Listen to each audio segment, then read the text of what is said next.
اعوذ باللہ من الشیطان الرجیم بسم اللہ الرحمن الرحیم الحمد للہ والصلاة علی اہلہا۔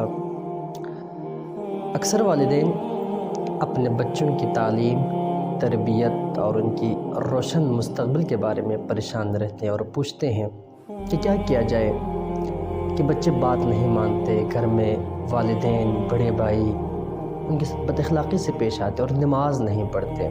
پوچھتے ہیں قبلہ بچے تو پاکیزہ ہوتے ہیں، پاک فطرت ہوتے ہیں، اور جن کی فطرت پاکیزہ ہو، جن کی روح پاکیزہ ہو، وہ نماز میں، عبادت میں کیوں سستی کرتے ہیں؟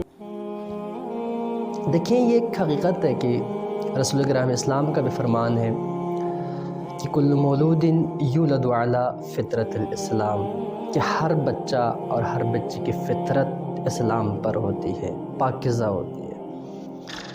لیکن یہی پاک فطرت بچہ، یہی پاکیزہ بچہ گھر میں کیا دیکھتا ہے کہ مثلا والد مصروف ہے کتاب پڑھنے میں، مطالعہ میں، والدہ کچن میں کام کر رہی ہے، اچانک ٹیلی فون بجتا ہے تو ایک طرف سے والدہ فون تک پہنچنا چاہتی ہے اور دوسری طرف والد پہلے ہی سے پہنچ چکے ہوتے ہیں، اپنا کام سب کچھ چھوڑ کر اور فون پہ باتیں کر رہے ہوتے ہیں، اور یہ کام روزانہ تکرار ہوتے ہیں، اور بچہ اس چیز کو نوٹ کر رہا ہوتا ہے کہ جب بھی فون آ جائے ہر کام چھوڑ کر فون اٹینڈ کرنا، اور بچہ ایسا ہی کرتا ہے۔ اب جب بھی فون آتا ہے تو بچہ والدہ سے پہلے بچہ پہنچ جاتے ہیں اور فون اٹینڈ کرتا ہے۔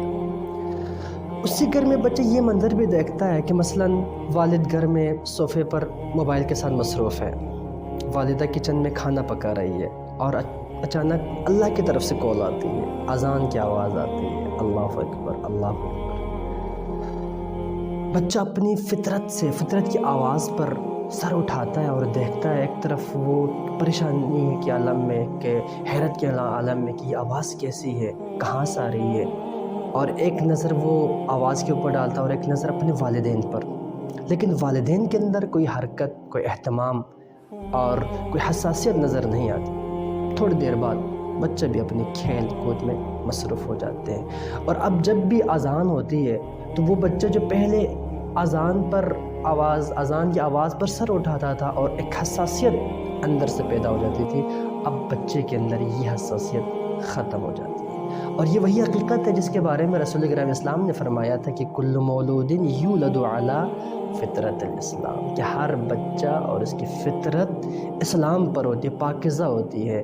فَأَبَوَاهُ يُوَحِّدَانِ وَيُنَصِّرَانِ وَيُمَجِّسَانِ، اور یہ ان کے والدین ہیں کہ جو ان کو بے دین بنا دیتا ہے، جو ان کو بے نمازی بنا دیتا ہے، جو ان کو بد اخلاق بنا دیتا ہے۔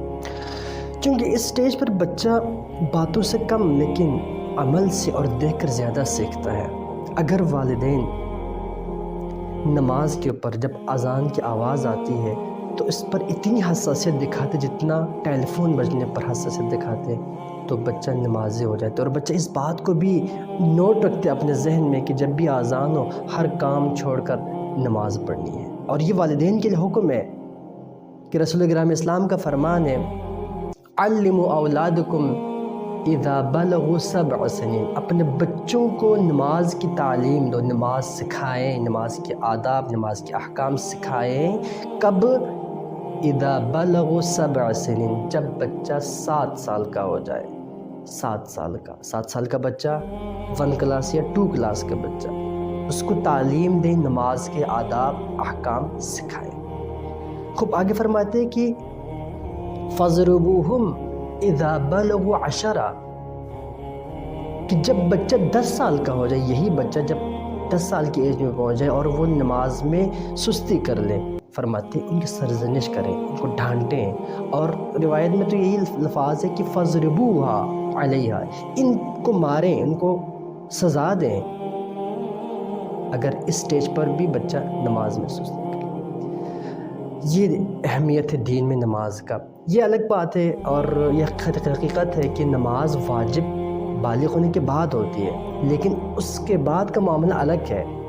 لیکن بلوغت سے پہلے بچہ سمجھدار ہو اور سوچ بوجھ رکھتا ہو، لیکن اگر کیا اس وقت بھی ان کی نماز ساقط ہے، وہ نماز اس کے لیے معاف ہے؟ نہ، اسٹیج میں انہوں نے سیکھنا ہے، نماز کے آداب، نماز کے احکام سیکھنا ہے۔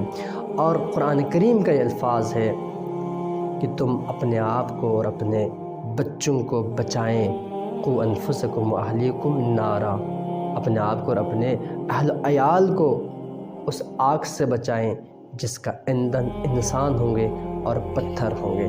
اللہ تعالی ہم سب کو اپنے اولاد کی تربیت اور اپنے آپ کو نمازی اور اپنے اولاد کو نمازی بنانے کے اللہ میں توفیق عنایت فرمائے۔